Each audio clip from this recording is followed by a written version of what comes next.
Assistant டைரக்டராக சேர்றதுக்காக தான் நான் சென்னை வந்தது. ஆர்ட் டைரக்ஷனில் ஒர்க் பண்ணுறதுக்கான ஆப்பர்ச்சுனிட்டி கிடைச்சிச்சு. ஏன்னா சுராஜ் அப்படின்னு ஒரு ஆர்ட் இருக்காரு. ஸோ அவர்கிட்ட தான் நான் ஃபஸ்ட் ஜாயின் பண்ணது. ஸோ அவர்கிட்ட ராஜா ராணி ஸோ அந்த மாதிரி மூவிஸ் ஒர்க் பண்ணேன். ஆனால் எனக்கு தேசிங் என்னோட கான்டாக்ட் கிடைச்சிச்சு. டைரக்ஷன் டிபார்ட்மெண்ட்டில் நான் ஒர்க் பண்ணது கண்ணும் கண்ணு தொலைவர் கல்வியில் தான். உண்மையை சொல்லணும்னா எனக்கு ஷார்ட் ஃபிலிம் பண்ணுற ஐடியாவே இல்லை ப்ரோ. ஸோ ஃப்ராங்காக சொல்லணும்னா அதுதான். ஸோ நான்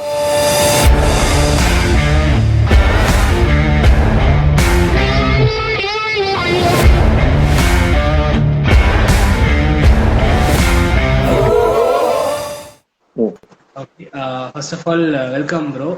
ஷவன் ப்ரோ வந்து எஸ்எஃப்எஸ் லேர்னிங்ல வச்சுக்கிறது எங்களுக்கு ரொம்ப பெரிய பெருமையா இருக்கு.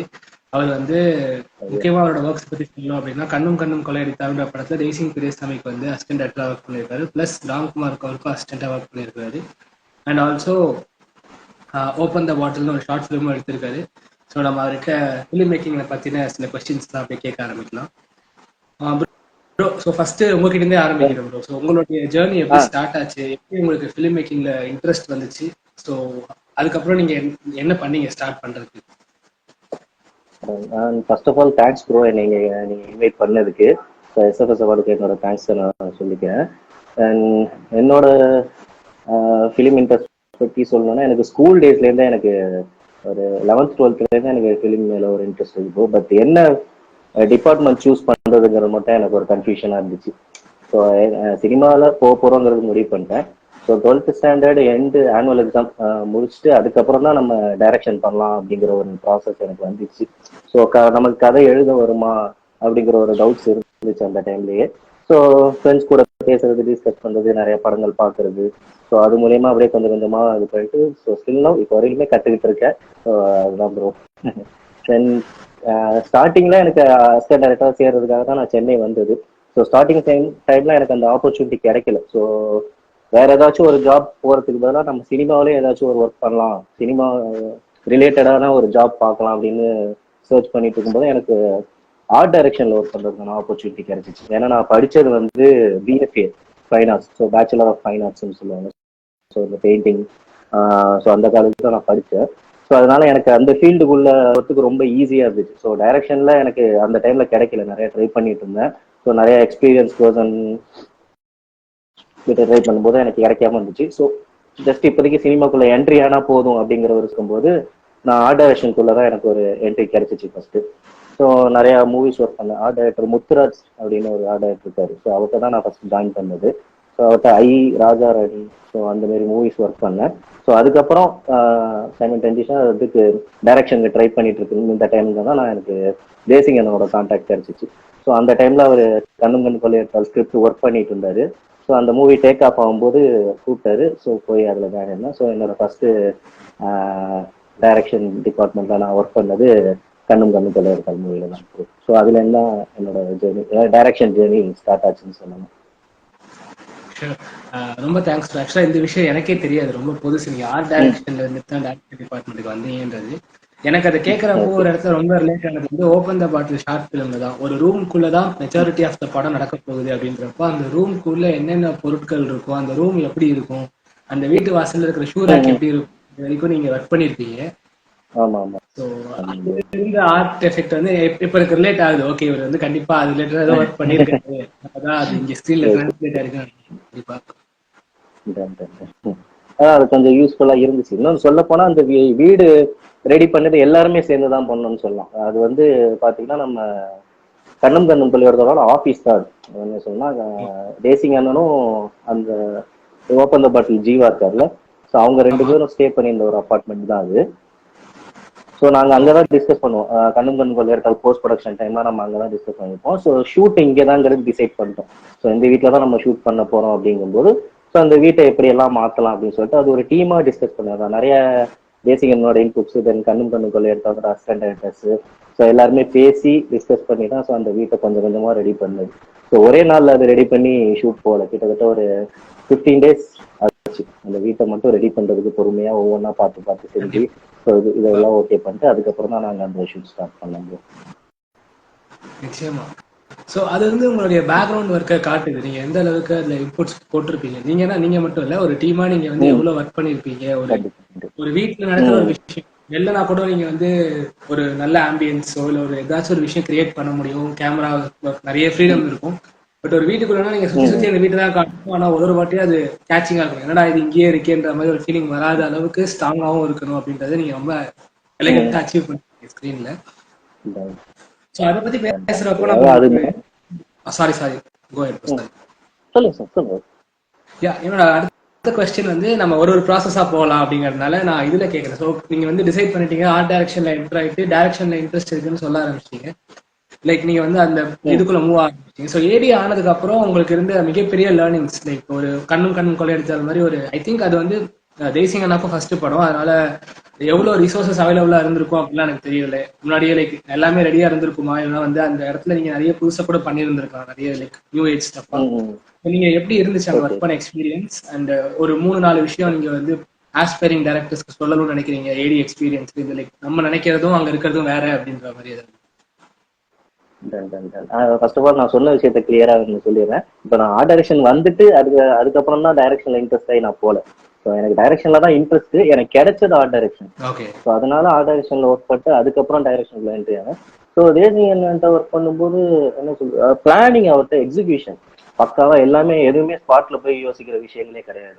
So each and every thing pre பிளான்டா தான் இருக்கும் எல்லாமே, இன்க்ளூடிங் பேப்பர் ஒர்க்ஸ் எல்லாமே. ஸோ நான் பேப்பர் ஒர்க்ஸ் கற்றுக்கிட்டது நான் அவர்கிட்ட தான். So story board, proper story board ready பண்ணிட்டு தான் நாங்கள் எல்லா ஷூட்டிங் ஸ்பாட்டுக்குமே போனோம்.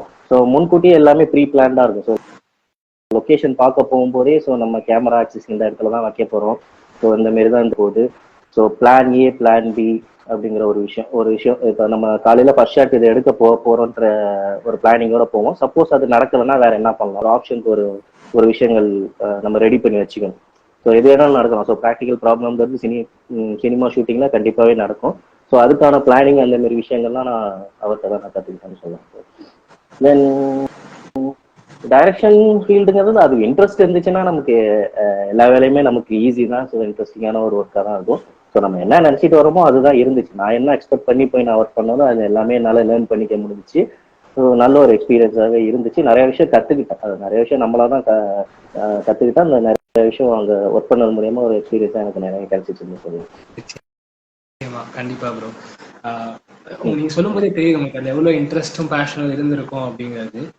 ஸோ அங்கிருந்து ஆரம்பிச்சீங்க அப்படின்னா நீங்க ஒரு ஏரியா ஒரு படம் ஒர்க் பண்ணிட்டீங்க. அதுக்கு அடுத்து நீங்க வந்து ஒரு ஷார்ட் ஃபிலிம் எடுக்கலாம் அப்படின்னு யோசிக்கிறப்போ ஜென்ரலாவே எல்லாருக்கும் என்ன பிரச்சனை வரும் அப்படின்னா, நிறைய கான்செப்டுவலைஸ் பண்ணுவாங்க. ஒரு பெரிய கதை ஏராளமா நிறைய இருக்கிற மாதிரி விஷயங்களை கான்டெம்ப்ளேட் பண்ணி அதை எடுக்க முடியாததுனால பட்ஜெட் கன்ஸ்டெயினோ ஏதோ ஒரு கன்ஸ்டெயின் இருக்கும். ஸோ அதை வந்து ஒரு ஹாஃப் பேக்டா எடுத்துட்டு நம்ம வைக்க ட்ரை பண்ணுவோம். இதான் நிறைய பேர்கிட்ட நான் பார்த்தது. நான் கான்டெஸ்ட்லாம் கண்டக்ட் பண்ணி நான் பாக்குற ஒரு 300-400 ஷார்ட் ஃபிலிம்ஸ்ல ஐடியா நல்லா இருக்கும், இதுவா இருக்கும், பட் அதுக்கான ரிசோர்சஸ் அவங்க கிட்ட இருக்காது. அதை எடுக்க ட்ரை பண்றப்போ கண்டிப்பா அந்த குவாலிட்டி எங்கேயாச்சும் காம்ப்ரமைஸ் ஆயிடும். அதனால அது லைட்டா சொதப்புற ஃபார்முக்கு போயிடும். பட் நீங்க வந்து ரொம்ப தெளிவா இருந்தீங்க, எனக்கு என் கதை இதுதான், இது வந்து ஒரு ரூமுக்குள்ளதான் நடக்க போகுது முக்கால்வாசி, இதுக்குள்ள நான் எந்த காம்ப்ரமைஸும் இல்லாம ஒரு ஃபீச்சர் ஃபிலிமோட குவாலிட்டியில நான் அந்த படத்தை வந்து டெலிவர் பண்ண போறேன் அப்படிங்கிறது வந்து நீங்க ரொம்ப தெளிவா எடுத்திருக்கீங்க. ஒர்க் எல்லாமே ரொம்ப இதுவா இருக்கும். அதே வந்து நீங்க எனக்கு தெரியல அதே 20-22 மினிட்ஸ் ரொம்ப ஒரு சாலிடான ஒரு பைலட் தான் அது. சின்ன கதைன்னு கிடையாது, எதுவுமே எந்த விஷயத்தையும் ஸ்மால் கிடையாது. ஆனா அதை நீங்க ரொம்ப ப்ராப்பரா எக்ஸிக்யூட் பண்ணிருக்கீங்க. ஸோ இந்த பிளானிங் வந்து நீங்க எங்கிருந்து ஸ்டார்ட் பண்ணீங்க? பண்ணும் போதே அது இருந்துச்சு மைண்ட்ல? உண்மையை சொல்லணும்னா எனக்கு ஷார்ட் ஃபிலிம் பண்ற ஐடியாவே இல்லை ப்ரோ. ஸோ ஃப்ராங்கா சொல்லணும்னா அதுதான். ஸோ நான் ஒரு படம் அசிஸ்டன்ட் டைரக்டரா ஒர்க் பண்ணிட்டு ஸோ அது மூலியமா நம்ம ஸ்டோரி முடிச்சதுக்கு அப்புறம் அதை பிச் பண்ணி நம்ம போகணுங்கிற ஐடியா மட்டும்தான் இருந்துச்சு. ஸோ எனக்கு ஷார்ட் ஃபிலிம் பண்ணணும்னு என்னை புஷ் பண்ணது தேசிங் அண்ணன் தான், உண்மையை சொல்லணும்னா. ஸோ அந்த டைம்ல எங்க டீம்ல ஒரு 6 பேர் இருந்தோம். ஸோ எல்லாருக்குமே ஒரு ப்ரொஃபைல் இருந்துச்சு. எல்லாருமே ஆல்ரெடி ஒரு எக்ஸ்பீரியன்ஸ் பர்சன். எனக்கு அது முதல் படம் அசிஸ்டன்ட் டைரக்டரா என்னோட ஃபர்ஸ்ட் மூவி அதுதான். ஸோ அப்படி இருக்கும்போது அவர் என்ன சொன்னாங்க, நீ படம் பண்றதுக்கு முன்னாடி ஒரு ஷார்ட் ஃபிலிம் பண்ணிட்டு கண்டிப்பா நீ ஒரு ஷார்ட் ஃபிலிம் பண்ணாதான் உனக்கு அந்த ஒரு பல்ஸ் தெரியும், ஒரு ஸ்டோரி எப்படி எக்ஸிகியூஷன் பண்ணுங்கிறது தெரியும், நீ ஒரு ஷார்ட் ஃபிலிம் பண்ணு அப்படிங்கிற மாதிரி சொன்னார். ஸோ அப்போ அந்த டைம்ல எனக்கு கொஞ்சம் ஃபினான்ஷியலா கொஞ்சம் நிறைய ப்ராப்ளம்ஸ் இருந்துச்சு. இல்லைன்னா எனக்கு இப்போதைக்கு படம் பண்றதுக்கான இது கிடையாது, சுச்சுவேஷன் இல்லை அப்படின்னு சொன்னதுக்கப்புறம் அவர் தான் இல்லடா நீ ஒரு ஸ்டோரி ரெடி பண்ணு, நான் உனக்கு ப்ரொடியூஸ் பண்றேன் அப்படிங்கிற மாதிரி சொல்லியிருந்தாரு. சரி ஓகே நான் பண்றேன் அப்படின்னு சொல்லிட்டு தான் கொஞ்சம் வித்தின் ஒரு 10-15 டேஸ்ல ஒரு ஸ்டோரி ஒன்று ரெடி பண்ணி டிஸ்கஸ் பண்ணி கொண்டு போயிட்டு இதுதான் பண்ண போறோம் அப்படிங்கிற மாதிரி ஒன்று சொல்லியிருந்தேன். ஸோ நீங்க சொன்ன மாதிரியே ஒரு பெரிய ஸ்கேலிங் மூவி தான். ஸோ இது ஒரு நிறைய ஆர்டிஸ்ட் வச்சு, ஸோ நிறைய லொக்கேஷன்ஸ் வச்சு ஒரு பெரிய ஸ்டோரியா ஒரு ஃபீலிங்கெல்லாம் கொண்டு அவர்கிட்ட கொடுத்தது. ஸோ நீங்க சொல்ற மாதிரி தான், அது நிறைய பட்ஜெட்டாகவும் நிறைய விஷயங்கள் இருந்துச்சு. ஸோ இது நம்ம இப்போதைக்கு பண்ணா செட் ஆகாது அப்படிங்கிற மாதிரி எல்லாருமே சொன்னாங்க. சரி ஓகே அப்படின்னு சொல்லிட்டு தான் அதுக்கப்புறம் ஒரு சின்னதா ஒரு வீட்டுக்குள்ளார நடக்கிற மாரி ஒன்று பண்ணலாம் அப்படின்னு சொல்லி யோசிச்சு கிரியேட் ஆனது அந்த open the bottle short film. So அது வந்து நம்ம கண்ணும் கண்ணுக்குள்ள எடுத்தால் ஷூட்டிங் டைம்ல தான், பிஃபோர் ரிலீஸ், படம் ரிலீஸ் முன்னாடி அந்த ஷார்ட் ஃபிலிமோட ஷூட் பண்ணி முடிச்சோம். ஸோ அதுக்கப்புறம் படம் ரிலீஸ்க்கு அப்புறம் அந்த அந்த படத்தோட ஸ்கேலிங் எப்படி மாறுனுச்சுன்னாக்கா, ஷூட்டிங் வந்து கண்ணும் கண்ணுக்குள்ள எடுத்தால் ரிலீஸ்க்கு முன்னாடியே முடிச்சாச்சு. ஸோ படத்தோட போஸ்ட் ப்ரொடக்ஷன் ஒர்க்ஸ் எல்லாமே கண்ணும் கண்ணுக்குள்ள எடுத்தால் ரிலீஸ்க்கு அப்புறம் தான் பண்ண ஆரம்பிச்சது. ஸோ அந்த டைம்ல தேசிங் அண்ணனுக்கு ஒரு நல்ல ஒரு ரெகக்னிஷன் கிடைக்க ஆரம்பிச்சிருச்சு. ஸோ நிறைய ப்ரொடியூசர்ஸ் அப்ரோச் பண்ணாங்க. ஸோ எனக்கு கால் பண்ணி அவர் சொன்ன விஷயம் அதுதான். ஸோ போஸ்ட் ப்ரொடக்ஷன் பண்ணும்போது உன் இஷ்டம் தான், உனக்கு என்ன ஸ்டுடியோ பிடிச்சிருக்கோ அதை நீ பண்ணு, நான் உனக்கு அதுக்கு எவ்வளவு காசு வருதோ நான் கொடுக்குறேன், அதை பத்தி நீ பட்ஜெட்டை பத்தி நீ கவலைப்படாத அப்படிங்கிற ஒரு விஷயம் என்கிட்ட சொல்லிட்டாரு. ஸோ அதுக்கப்புறம் தான் அந்த படத்துக்கான சவுண்ட் டிசைன், சிங் சினிமாஸ் பார்த்தீங்கன்னா நம்ம கண்ணும் கண்ணும் கொள்ளை எடுத்தால் லியோ, விக்ரம் வேதா, சாரி விக்ரம், இந்த படத்துக்கெல்லாம் எஸ்எஃப்எக்ஸ் பண்ண ஒரு ஸ்டூடியோ தான். ஸோ அவங்க வந்து ஓப்பன் த பாட்டிலுக்கு எஸ்எஃப்எக்ஸ் பண்ணி கொடுத்தாங்க. ஸோ அந்த மாதிரி போஸ்ட் ப்ரொடக்ஷன்ல நிறைய விஷயங்கள் கொஞ்சம் பெருசா பண்ணதுக்கு மெயின் ரீசன் தேசிங் அண்ணன் தான். ஸோ அந்த இந்த படம் இந்த அளவுக்கு ஒரு டெக்னிக்கலா ஒரு ஸ்ட்ராங்கா வந்திருக்குது, ஒரு ஒரு மூவி குவாலிட்டி வந்திருக்கு அப்படின்னு எல்லாருமே சொல்லுவாங்க. ஸோ அதுக்கான மெயின் ரீசன் அதுதான். ஸோ என்னன்னு அதுக்குன்னு நிறைய செலவு பண்ணல. ஸோ எந்தெந்த விஷயத்துக்கு நம்ம செலவு பண்ணுமோ அதுக்கு மட்டும் கரெக்டா ப்ராப்பரா செலவு பண்ணி ஸோ அதுக்குண்டான ஒரு அவுட்டை நாங்கள் எங்களால் அது கொண்டு வர முடிஞ்சிச்சு. கண்டிப்பா. ஸோ அதுல இருந்தே என்னோட அடுத்த கொஸ்டின் நான் வைக்கிறேன். ஸோ நீங்க ஒரு ஆஸ்பைரிங் ஃபிலிம் மேக்கருக்கோ இல்லை ஷார்ட் ஃபிலிம் மேக்கருக்கோ இங்க இந்த இடத்துல நீங்க செலவு பண்றது ஒர்த்து, இந்த விஷயத்துல செலவு பண்றது வந்து அதிக செலவு இழுக்க வாய்ப்பு இருக்கு, ஆனா அது அவ்வளவு ஒர்த்து கிடையாது அப்படின்னு சொல்லக்கூடிய விஷயங்கள் ஏதாச்சும் நீங்க ஷேர் பண்ண முடியுமா ஆடியன்ஸ்க்காக? அது ஒவ்வொரு டைரக்டரோட பார்த்த கதையை பொறுத்து, அது அந்தந்த டைரக்டர்ஸோட மைண்ட் செட்டை பொறுத்து இருக்கு. ஸோ இந்த விஷயத்துக்கு செலவு பண்ணா இதோட அவுட் இப்படி வரும் அப்படிங்கிற ஒரு விஷயம் இருக்குல்ல. ஸோ அது அவங்கவுங்களுக்கு மட்டும்தான் தெரியாது, யாராலையுமே நம்ம கெஸ் பண்ண முடியாது.